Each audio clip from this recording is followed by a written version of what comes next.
Okay, thank you, everyone. My name is Jean Bolte. On this call with Jackie Cottle, the senior mentor down from the Challenger Learning Center. And we're happy to host this third coach call for the Unearthed season. And the topic tonight is Ask a Judge Advisor. So as our guest speaker today, we have John Rasmussen. John has had a lot of years volunteering in many different capacities, but he's joining us especially tonight as a judge advisor for First Lego League. He has done our championship last year and also the Northern Kentucky one. And again, he will be doing at least those two events. So we're certainly welcome to have him. And if you have any questions at all that you want to post in the chat, that would be awesome because we want to make sure that by the time you all leave this call, we have all your questions answered. So I'm going to turn it over to John right now. I'm going to stop All sharing, right. let him have control, and he can proceed with his talk. But thanks everyone for coming, and thank you, John. Thank you, Gene. And in addition to what Gene said, I've been a judge coached for 3 years in the FLL Challenge world. I've been a judge for a few years, and then also have spent most of the last 6 years being a judge advisor for anywhere from one to three tournaments a year, in addition to my Kentucky stuff last year. So I'm super happy to be here today and talk a little bit about what happens in I know there's a big mystery around what happens in judging, and talk a little bit about some of that, and viewing it more from a coach's perspective than a judge's perspective, but give you some of that stuff. And I definitely want to get some questions. So that's the best way, as Gene pointed out, for us to kind of go through. So let me get started here. And there we go. So the innovation theme. I know there's a few questions that Gene kind of prepped me with to talk about. And the innovation theme, as you probably know by now, identify a problem faced by archaeologists and propose a solution that can help. Great. From a first perspective, this is intended to give the students a research project guideline that fits within the scope of the theme. So the theme this year is archaeology across all the components of FIRST, whether you're talking FLL or you're talking FRC, and everything in between. And so that's why they put this rather open-ended theme and question out there. But let's be clear. FIRST has stated this, and in Kentucky, we're definitely I've talked to all the judge advisors as well on this topic too. That if you have a project that you are concerned is not within the guideline, but the kids are truly passionate about it, like maybe instead of archaeology, it's more paleontology rather than maybe human civilization that's being uncovered. You're looking at more, the interest is more dinosaur bones. I don't know what other things under the ocean for fossils and shipwrecks, anything like that. All that would be considered okay. All right. The key thing is that the rubrics don't mention archaeology at all. The rubrics don't mention how are they following the theme. The rubrics mention about how is your research done, how many experts have you worked with, and stuff like that. So most, in fact, 90+% of the teams will be doing an archaeology theme. Some of the teams may choose, like we got a good start last year, we want to continue working with that.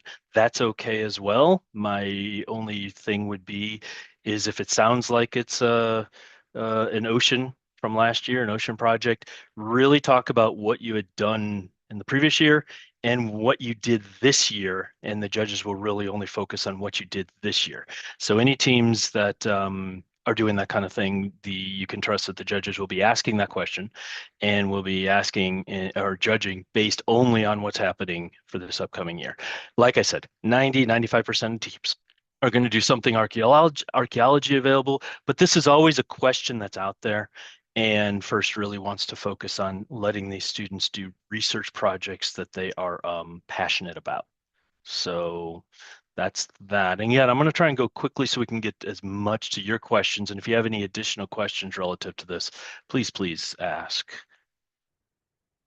Moving on. Here's another one that I get from judge or coaches over the years. How do you use your judging time? So this is publicly available. It's all out there. If you haven't seen this judging session flowchart, I would suggest maybe looking for it and getting it, or reach out to myself or maybe even Jean. We can get this to you or point you in the right place where it exists on the first website. This is what that 30 minutes is made up, this top part here. And when you look at it, so I kind of have a couple of bullet points over here, knowing the flow chart. So as coach, know this is what's happening. 2 minutes team welcome, 5 minutes project, 5 minutes design kind of conversation, that kind of stuff, right? Um, Note that your time starts as soon as you walk in the room. That's when that 2 minutes first begins. So if you're doing setup of anything or any other activities going on like that, you'll want to make sure that that's incorporated because that's part of your time. It doesn't start when you've set up and you're ready and you're like, okay, judges, let's go. It starts when you enter the room. And so minimizing, or some I've heard of folks or teams that like want to do stuff on a display or something like that, that will go ahead and have that all self-enclosed on a cart. So it's ready to go when they walk in that room right away to use up their time as efficiently as possible. Um, in here, there is a 5-minute innovation project session and a 5-minute robot design session. My recommendation, I'll talk a little bit later too on topics like this, but trying to keep those as close to 5 minutes as possible. Some judges may actually be counting it and going, okay, 5 minutes is up, you're done. We're going to go to Q&A time. I don't recommend that. But if it's getting to 6 minutes or 6.5, there may be some shutting it down to make sure that the judges have the time to have the Q&A, because they do have to maintain this 30-minute schedule. And the more time that a judge has to ask your team questions and get those answers, the more information that they have about your team, the more information or ammunition. When I don't want to say ammunition, but like data that they have in the judging deliberation sessions and such like that to represent your team in the best possible way. So trying to be as efficient with your time, making sure you're on track for those 5 minutes. In the Q&A, for many similar reasons, trying to be your team being as succinct as possible is always a good thing, to enable as many questions as possible, because the more questions that get asked by the judges, the more information they have, the more data they have to get you into the right spot for any kind of award considerations. Don't treat this as a yes, no kind of thing. Treat this as a answer, but answer in a crisp, clear manner for that. This last thing is introduced last year, final share and feedback. And for the final 8 minutes, about half of that, about 4 minutes, is anything else that a team would like to share. And the other half is for the judges to give some instantaneous feedback. Several teams started learning last year that having a plan for those 4 minutes is a good idea. Some options to consider are if there's some specific items about your team that makes you unique that you haven't been able to get to yet, that's a perfect opportunity to do that. Whether you did an outreach item or there's I don't know, there's any number of different things that could make a team stand out, and you'll want to discuss that. Another one could be any places that you think you're really, really good at in the rubric that you think, hey, maybe we're bordering on a 4, might give you an opportunity to add a little bit more or to like reiterate that and remind the judges of what those items are. But nevertheless, those 4 minutes are yours. And we did see many teams last year starting to, started in the beginning going, we don't know what to do. So, but those teams that started thinking about that as part of another 4 minutes to do some presentation work, really got more information across to the judges. And again, I know I'm going through this relatively quickly because I only had a few minutes now, like maybe 10 or 15. So please ask additional questions through here. The rubrics. Hopefully everybody's seen a rubrics. I do have them if we want to ask some specifics on them. But just for background here, the rubrics are really the judge's guide on how to differentiate teams from each other. So If I were to pull them up, you'll see if you haven't seen these already, I would encourage you to go find them, or they're out on the websites, the first websites. And each of these, happens to be the innovation project. There are 10 questions in here. And 5 of these questions have these funny looking gear symbols on them. We'll get to that in a minute. So there's 10 questions on here. That totals up, adding up all the 1, 2, 3, 4s, totals up what your score is for innovation project. And likewise on robot design, there's 10 questions, of which 5 have the gear symbols on them. And that totals up to your robot design. There are 5, like I said, gear symbols in each of the 2 components. These are double counted. These ones are the gear ones are also used as your core value scores. So for example, in this identify, looking at the building and coding resources, minimal use, some use, clear use, or even exceeding the clear use, these will be counted both in the robot score and in the core value for judging. Okay. So hopefully that makes some sense.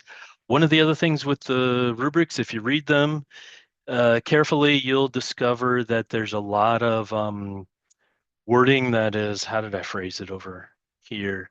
Um, some subjective language, things like clear, things like clear evidence, partial evidence, minimal evidence, and those words are kind of subjective, and that's what the judges then use to try and understand. Is it clear? Maybe a judge coming from an engineering background might have a different version or different understanding of what the word clear does. Somebody coming from a marketing background might have a different understanding. So there is some of those elements. You'll get judges from all walks of life that come in. Some are in college and have been through FIRST programs themselves. Some are companies that are sponsoring the event and are providing some volunteer workforce. And so they might have some different things. So there's words, like I say, clear, partial, detailed, multiple. What do those mean? And that's why you'll get some variation in judges. We try to do our best to be as consistent as possible. But that's kind of why we don't say anybody who sees 3 um, outside resources now suddenly gets a certain score. It's not that detailed. Um, Note that the judges that are in the room could be 2, minimum of 2. Sometimes you'll see 3 judges in a room. All of them need to agree on all of those 20 components in the rubrics before we, accept it. So it's not just one judge hears it. The other judge has to also agree. And they will also, just so you know, background, little insight into what's happening. They will also make some notes. If they say it's a 3, but it's a strong 3, not quite a 4, they may put 3 plus in their notations to themselves with some rationale why.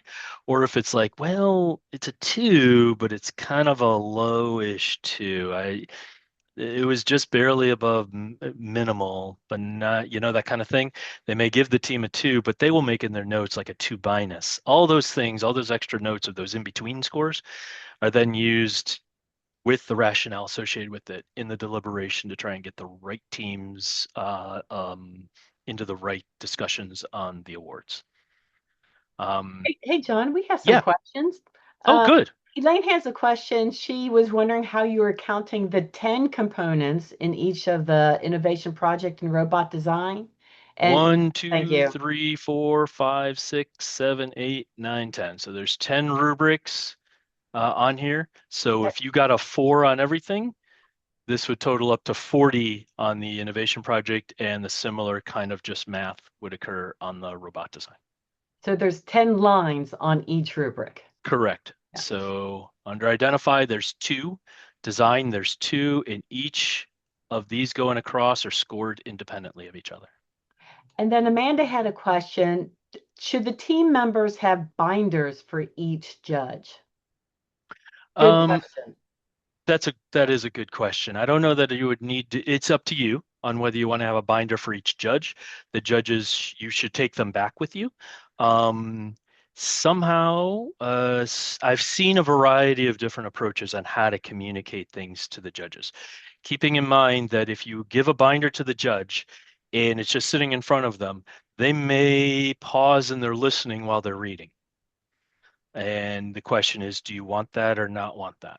I have seen some teams do things like, well, I'll put one in here, but I'll have a team member there when we're talking about topic A, turn the binder such that what's up on their board may be behind them or extra graphs or charts or whatever it happens to be, images, might then be right there in front of them while they're talking about the topic. And that could be a way to prevent the judges from trying to scroll around and figure out where everything is and then miss the words that the students are saying, um, but actually be able to use it in a conjunction with it. Hopefully that makes some sense. And I just want to add in here that the judges are not are not instructed to go through the binders Mhm. after your teams leave to gather any additional information that they might not have communicated to the judges during the actual 5-minute presentations. Exactly. In fact, I'm going to go a step further and tell you that if you don't say it, it's not considered in deliberations. Let me rephrase that. So if they see a great chart or a great, whatever drawing or something like that, but you never talked about it, so it's on the background on a in a binder or up on a trifold board. But if you did not discuss it, then they're they can't really use that in any of we're told not to use that in any of the deliberations. We want to hear from the students and we want to ensure that what is being judged is what the students are telling us. So if the students say something about some experiment or something that they Mhm. did, then it would be appropriate reinforce that in the judge's mind if they would flip to a page that showed these data points and graphs. That would be an awesome example of how to use what's in the binders to substantiate what the students are telling the judges during their 5-minute presentation. 100%. Absolutely. You'll see things like when there's one of the rubrics is about the the team strategies. So this first one. So talking about the mission strategies, there are teams that will show a map and say, all right, round one, or the first program goes and hits these ones and here's why and whatever else. So they'll show the map. They'll have like maybe a red for the first one, a blue for the second one, and a green, I don't know, whatever it is, right? But somehow they're using a map to communicate to the judges, here's what we're doing, where they're clustering together, they have the similar mechanism, whatever it happens to be, and why they chose to link those one, two, three, four things together, whatever it happens to be. That's a great visual that then shows clear evidence, a judge may look at that and said, wow, that's clear evidence that they really do have some strategies as as done on that.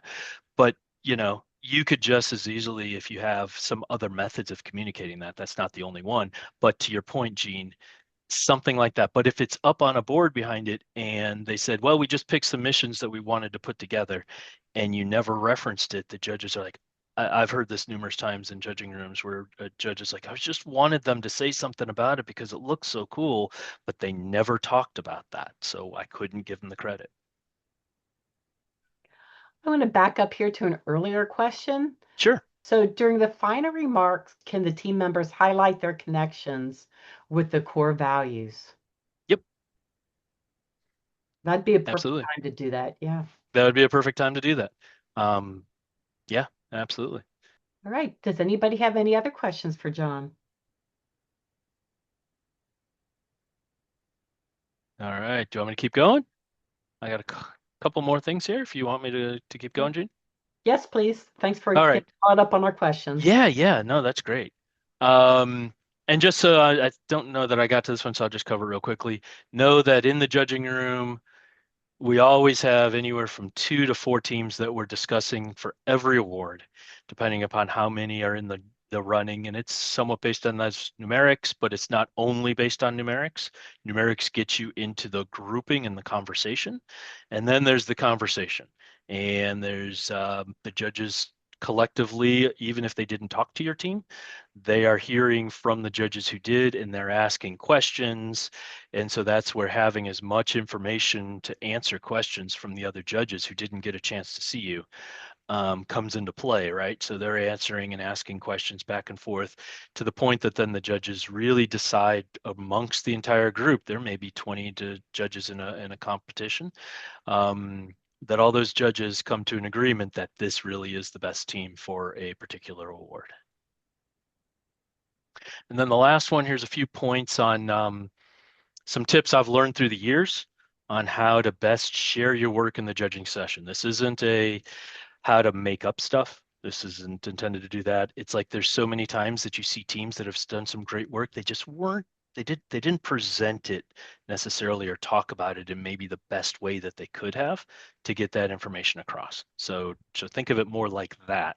You've done the work. How do you make sure that you're meeting what the judges are looking for? So one of the ones, hey, the goal of the judges is to gather, and you've heard me say this numerous times here, the goal of judges is to gather as much information about a team season in 30 minutes. That's a lot to take in. And then they've got multiple teams all right in a row, right? So they're trying to get all as much of that information as, then work with the other judges to identify the teams that best represent each of the awards. And trust me, every judge tries really, really hard to get it right. I know it doesn't always seem that way, and you'll get feedback that what's going on. They're really trying hard to represent the teams as best they can.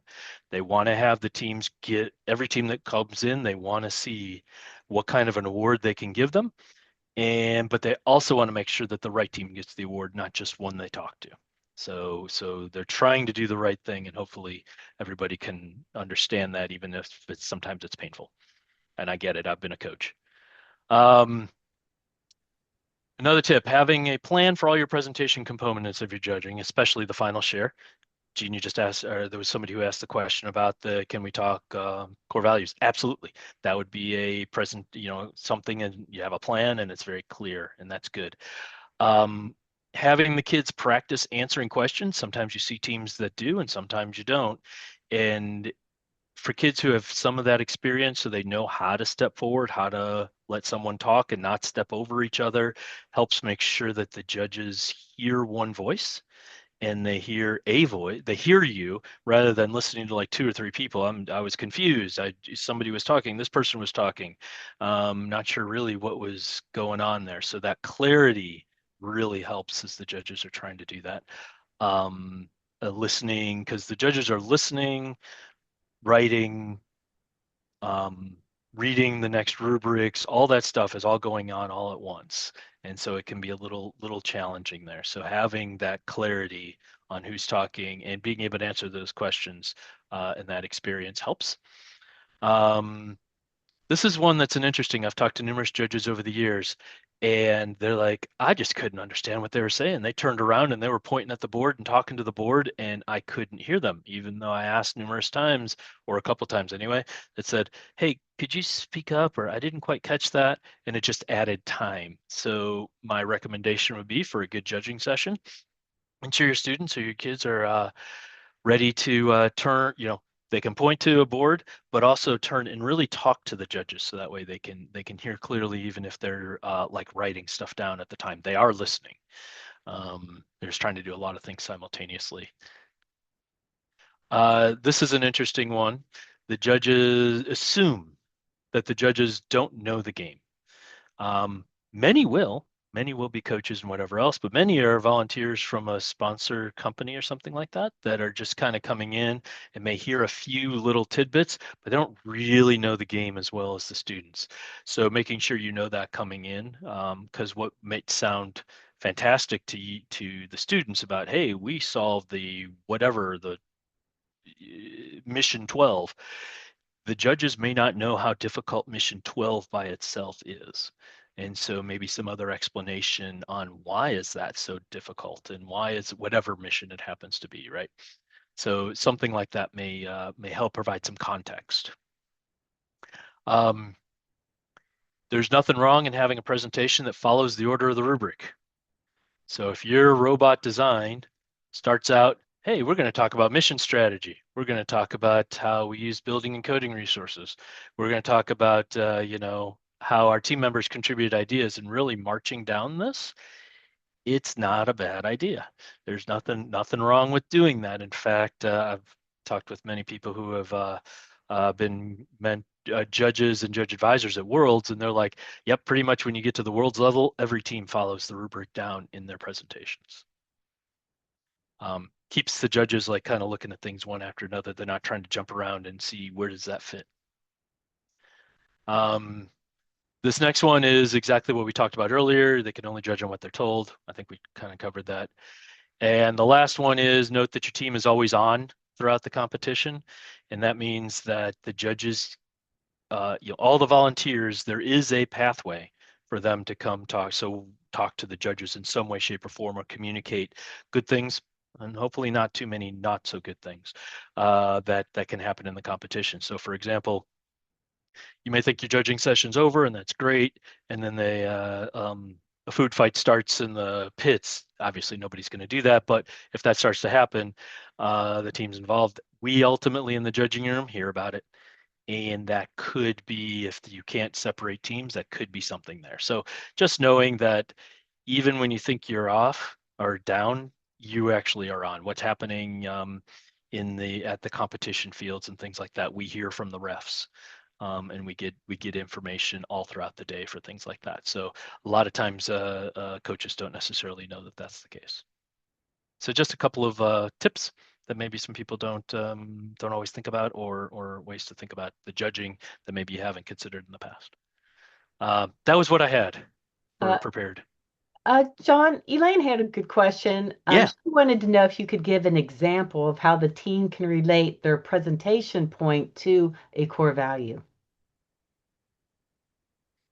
Ooh, great question. And I would go and talk using some of the core value buzzwords.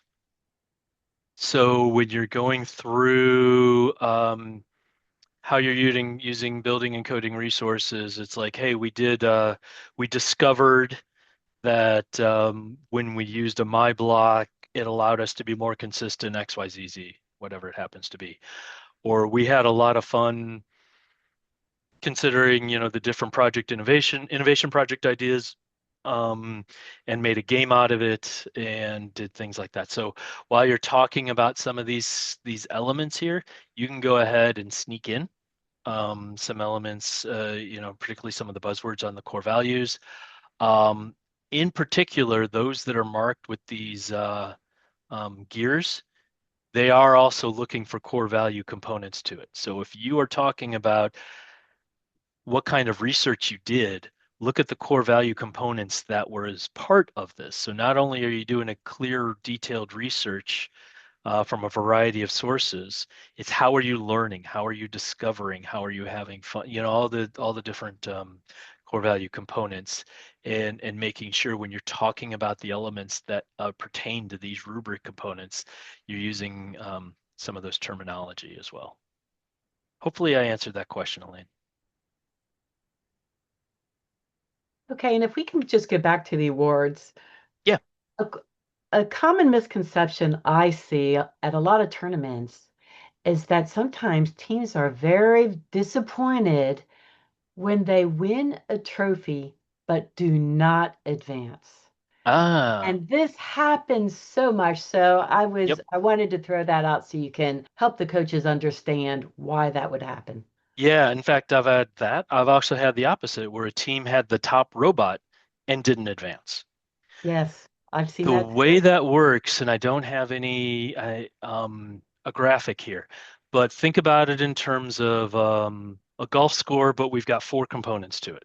So those four components are your robot game scores. And what is your ranking? Are you first? Are you 20th out of 20 teams? That's a number that is kind of a number you have. So if you finished first in that, cool, you've got 1 point. And again, golf is lowest points, right? Um,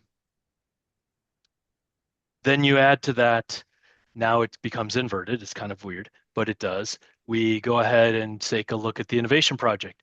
And if you are the top ranking innovation project team, you will be one for one point because you're top. If you're the 20th, you'll be 20 points. And the same goes true for the core values, which are these gear-shaped items here on both robot design innovation and then the robot design. So there's innovation project, robot design, the core values. So three of the four are in judging in your robot scores in looking at how you ranked numerically. Are you first, second, third, fourth, 20th in the competition? All those components total up to give you a score. So if you finished first in all four components, you have a score of 4. That's the lowest you can have. And if you finished 20th, you'd have a score of 80, which would be the highest you could have if you have 20 teams. So based upon that, the top 8, well, it depends on the number of teams that are advancing. And Gene, I know you work with the tournament directors to determine what that number is. So let's say for sake of today, it's 5. Don't know what it is. It could be 8, it could be 25. But let's say it's 5. If your golf score of your 4 components totals up and you are in the top 5 of that is purely numerics, and that's who continues on to the next competition. The awards are independent of that. Right. So some team could just really wow the project judges and Yep. have the top ranking score in project, and they'll get that trophy, but they won't get any other trophy and they won't advance. To advance, you have to have a well-rounded team Right. that that does well across the board in all four aspects of the tournament. Absolutely. You need to have a good innovation project. You need to have a good robot design thinking. You need to have the core value components as part of the judging, and you need to get some scores on the table too. Yeah, I have seen it quite frequently where the Hmm. top robot performance team did not advance. And since that's the most public portion of the whole tournament, it really adds to a lot of the confusion on why this team, which everybody saw score the highest score on the table, did not advance. Right. So, and all Yep. these rankings, all these numbers that John talked about, they stay within the judge deliberation room. So Correct. those are not shared with the coaches. The Nope. feedback that the coaches will get will be the rubric, the completed rubric that John is showing you now. Only if they get a 4, then Yep. it's required to have a comment Hmm. for why they scored a 4. Some judges may also put comments, especially in areas that show the team's strength, even if they've gotten a 3, but sometimes they just don't have time to fill out comments for every single item on the Yeah. rubric for every team.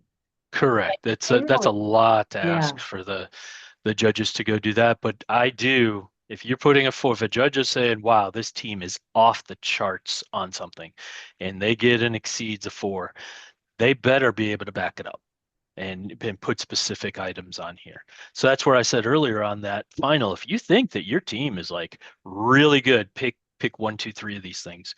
Um, really, really like an off the charts kind of component there. Reiterate that in that final thing and try and see if there's a way you can, provide the information for the judges to give you a 4 in those components. I will say one other item that we've talked to the judges is that this communicate, the last item here, presentation clearly shows pride and enthusiasm for their work. I don't know how you can have more than clearly shows pride and enthusiasm for your work. So in this case, we are doing here in Kentucky the same thing that they do in Ohio, which is one of the things they did at Worlds last year as well, which is if you do an outreach, call it you've been asked to be part of Science Day and you share what robotics is to others in your school, or you are asked to give a presentation to the school board. Sometimes that happens. You'll hear things like, yes, we were at invited to a community event, and we came and we talked about the robots there and stuff like that. Some kind of an outreach element would have instructed. There's nowhere in the rubrics to give you credit for that. And so what we've done is that this last item here, if you've done an outreach, whatever your score was, we will do a +1 on it with an explanation of why that is. So if you got a 2 and you did outreach, you'll get a 3 for this one. If you had a 3 and you did outreach, you'll get a 4 for this one. And John, I had a coach ask me, they got the Engineering Excellence Award and they had no idea like why they got that. So could you give us an explanation that, yes, there you go. Yeah. So yeah, it's not on this one. These are still judge awards. The Engineering Excellence Award is given to the team that has the highest ranking team in robot design that did not get the core value, the Champions Award, the main robot design award, or the innovation project. So you've got the four big awards that you give out there, and you are the next top robot design team. Ooh. Generally, that's the Engineering Excellence Award. Oh, did they change that? Because Um, I read it, it they was across the board, not just I've robot. seen it both ways. Okay. I've seen it both ways. And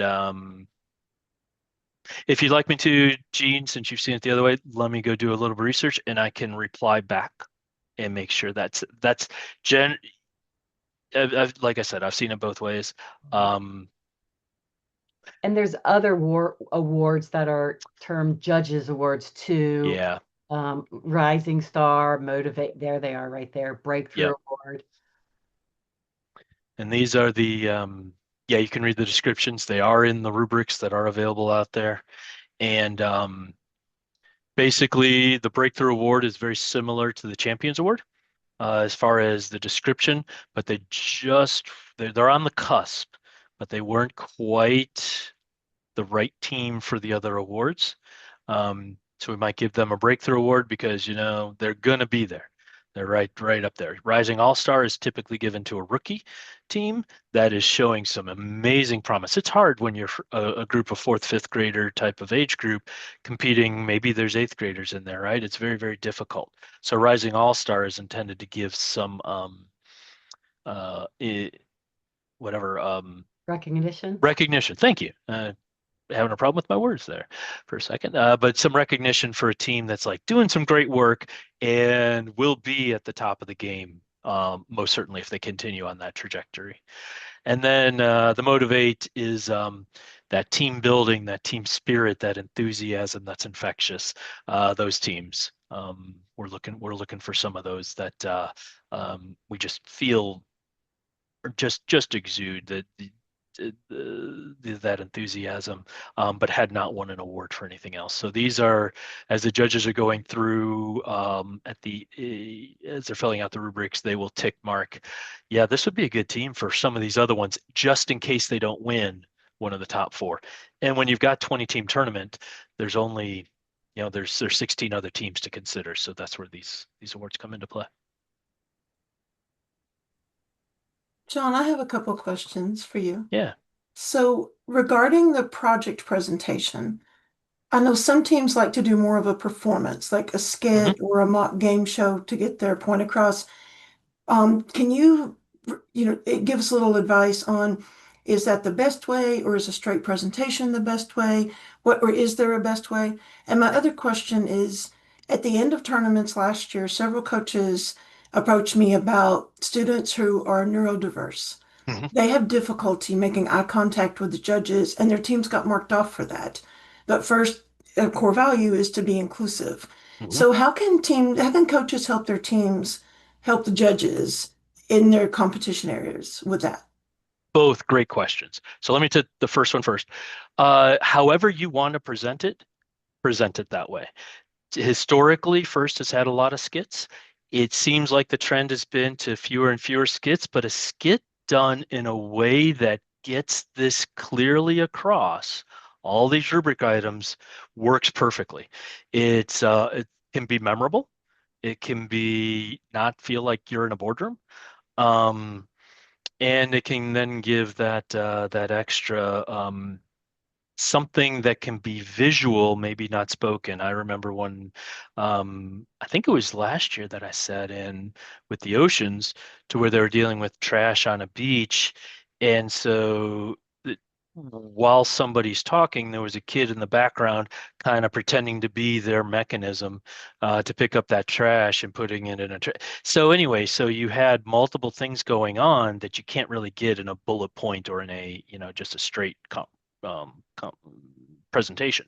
However, you can also get very distracted to where sometimes kids get too involved in laughing at them with themselves, laughing whatever, and making, that kind of thing that can be really fun, but not necessarily, funny, but not necessarily getting to the point of the rubric. So you can have some of that fun, and you should. But if it's too much of that, that can then be distracting for getting the information across. So you have to draw that balance. Both are okay. Both are used at Worlds. Both are used at qualifiers, states, everything. So it's what you feel comfortable with and what your students feel comfortable with and how you can best get your story across. So there is no right answer, just in a bottom line there, Jackie. On neurodivergence. So what I encourage coaches to do is, if you have a student like that, um, go ahead, and you don't have to name the student. You don't have to do that. Keep their personal information private. But you can let the tournament director know, hey, I am team XXXX. We have a student that is has ADHD or autistic or whatever it happens to be, and may not make eye contact, tends to be quiet. And that information, the tournament director should be passing that on to the judge advisor. And then I, as a judge advisor, for example, if I get that feedback, we'll go ahead and let the judges in that room know, on this team, XXXX, there is a student that may not make eye contact, that may not do these things. So rather than learning after the fact, let's treat it on the front end. And I've instructed the judge advisors as well in a meeting that we had about a month or so ago. The same thing, that if you get this feedback, go ahead and make sure your judges are aware, not to whatever, but to be aware, so that way they're not taking off or kind of saying that, let's see, what do we got? There might be clear evidence that all team members contributed ideas. Well, that may be, how do you get all of them if one of them's off in the corner? Not really participating. And we've had judges in the past. I recommend not doing this. I can't stop it because I'm not in the room necessarily, but I really tell the judges, don't pick on a kid. I've heard from everybody except you. Why don't you tell me? That doesn't help. Try to get your kids, if they're comfortable, to answer questions. And if they're not, letting the judge, the tournament director, and then flow down to the judge advisor, and then the judges will learn this as well. And we'll not tell the other judges who it is. We don't ask the judges to go in deliberations to say who it was or anything like that. It just is what it is, and let's move on. There are teams that have students that are deaf, and so they'll have a coach out there doing ASL, and that's fine as well. So all those kinds of information is great to let the tournament director know, so that way it can be passed along to the judges.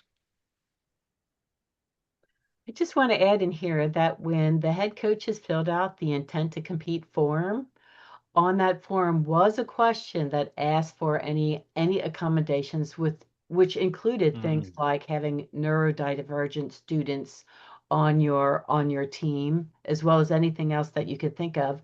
So this information is sent to the tournament director to pass on to their judge advisor.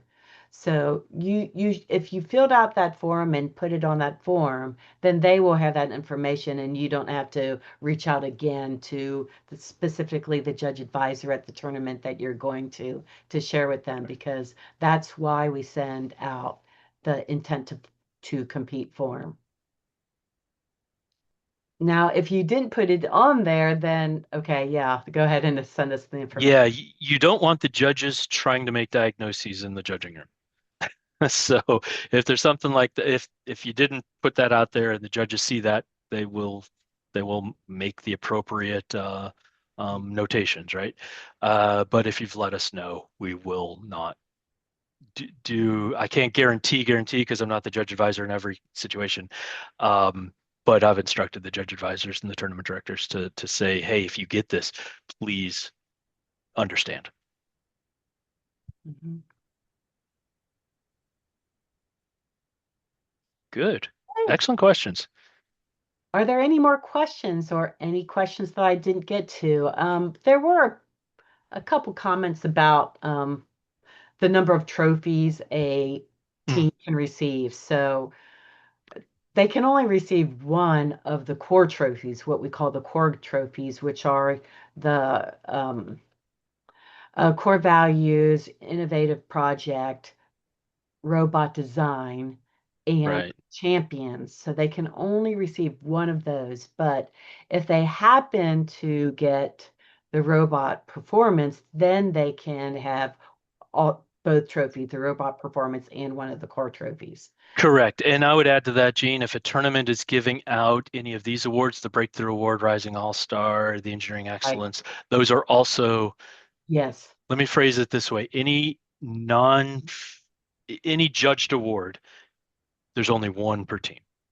Yeah, that's a great way to say it. Any judged award, when the referees then are not considered judges because No. the high score on the robot table that has to go to the team that got the high score on the robot table. So yeah. Exactly. And just because you got the high score doesn't mean that you nailed it in the robot design judging.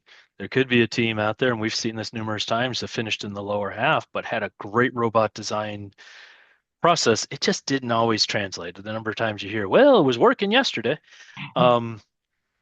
it doesn't detract from. So if you don't score, let me phrase it from the other direction. If you don't score well on the table, that is not one of these rubric things, and we don't talk about that in the judging room around, well, yeah, but they scored really well, so they must have no, it's what happens relative to this rubric and what happens relative to the judging room and the deliberation there. Okay. And also the coach award is not a team award. Thank That you. can I be, knew there was one other one. It wasn't coming to me. So you're right, Gene. That can go to a team that did get one of the other judged awards. right. Yep. It's actually award for their coach or mentor. Coaches. Yep. But they all come up to and share in that joy. So They okay. do. They do this when you're doing the whatever the script, and when a team figures out that it's their coach, boy, the look of happiness and joy and smiles, and they're looking at their coach is great. Okay. Does anybody else have any questions? And it can be questions to Jackie or I or anything. Okay, well, I guess that wraps it all up then. Well, thanks again. Thanks, Thanks a everybody. lot. I think that went really well, and I think that was a lot of valuable information. And thanks to all the coaches that joined us tonight. Great. Yeah, thank you guys very much. Much appreciated. Thank you.